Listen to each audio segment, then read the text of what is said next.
Hello everyone and welcome to Beard Reads Books. Today's book review, it's a bit of a classic, I'm sure you'll agree. H.G. Wells' War of the Worlds. I reckon most of you, if not all of you, will be aware of the general gist of the storyline. It's about Martians invading Earth, and being a British book, it's the Martian invasion starts off in Britain. So the Martians land in the Surrey area, just west of London, and then make their way towards London. Now, it's a bit of a thin book, not all that thick, so not the most fleshed out of storylines. So we don't get to hear of like any Martian attacks in any other countries of the planet. It's all the action that we read about, it's just sort of within the Surrey area and London. So we don't get told if the Martians get beyond that area. This book was written in the late 19th century, at which time Britain still had quite a large empire. So I think it was about a quarter of the globe, something like that the British Empire spread over. So like the Martians coming down to Britain and invading London, they were invading the heart of a pretty large empire, what was at the time. So, I mean, if you're going to invade another planet, kind of makes sense to invade like the most powerful country in that planet. I suppose if there was an alien invasion story nowadays, they'd probably be attacking somewhere like America or China, because in terms of sort of like power and importance, America and China are certainly overtaking Britain. But like I said, at the time this was written, like I said, Britain, we had the British Empire, so kind of made sense for the Martians to come to Britain and attack the centre of the largest power base at the time. One thing that's always stuck with my mind was the fact that at the end, the Martians just kind of died from germs. It kind of felt like a bit of a sort of a damp squib of an ending. No sort of major battle, no like fighting to the bitter end. No, it was just a case of there was humanity facing like a possible end, a possible extinction, and all of a sudden the Martians just caught germs like from Earth and just kind of died. So, I mean, one thing I only learned relatively recently, well, it only struck me relatively recently, I'd never thought about it much beforehand, is the fact that it was only during the 19th century that science fully understood and realised germ theory. So up until the early 1800s, the theory of miasma was very much the dominant belief. The belief that like illnesses, disease, viruses was caught from bad air. And it was only as the sort of only throughout the 19th century that like medical scientists began to realise that actually it's not bad air that causes illnesses.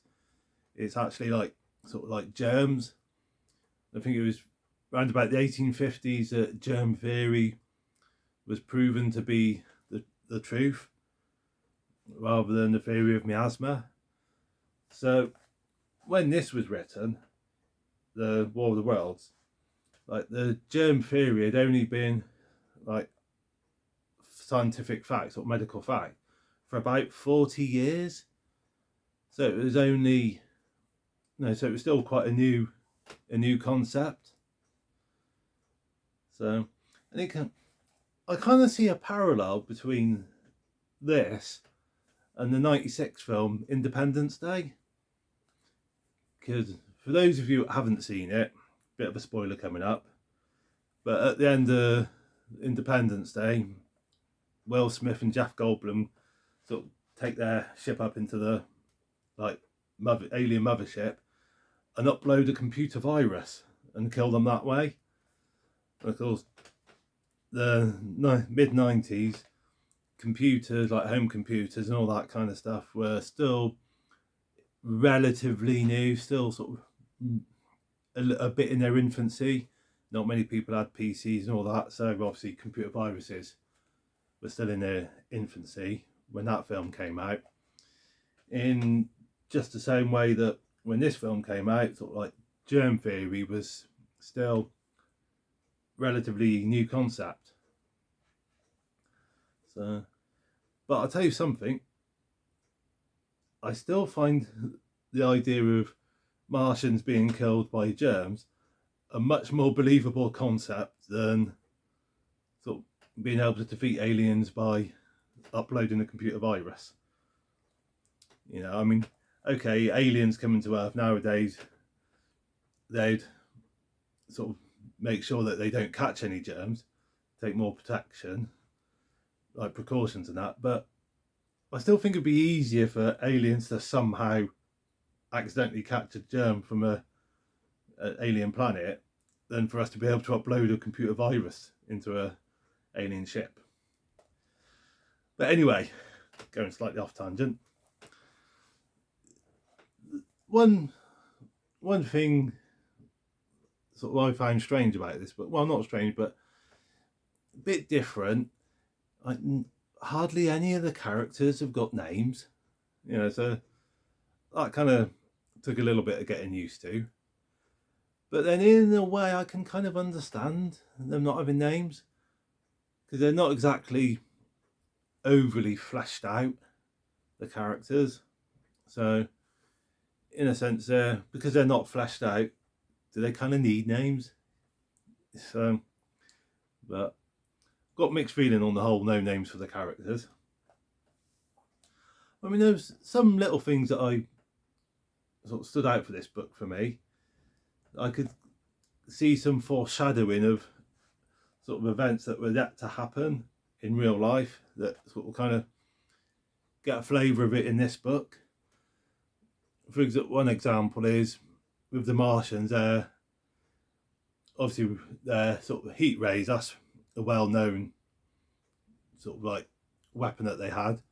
When you think of the Martians from all the world, people do tend to think of the heat rays. But another weapon they had was a kind of a black mist. Was it a black mist or like a black fog that they used to sort of kill people? Somewhat reminiscent of the sort of gas attacks in the First World War, like the mustard gas and stuff like that. So yeah, and another example of something else that sort of I saw in this, a bit of foreshadowing of things to come. There's the protagonist, when he was up on Putney Hill towards the end of the story, he was chatting with an artilleryman, and the artilleryman was saying about how he plans to get a band of humans together to like help keep the human race going. And the artilleryman was saying about when he gets this band of humans together, he wants like the best, the able-bodied, the clean of mind, the fittest to be in this band. He doesn't want the weaklings, the cumbersome or anyone like that. And it's got the way the artilleryman's talking, it's got a flavour of what in a superior race, you know, sort of the fittest people to make a new, like to continue the human race. So what does that make you think of?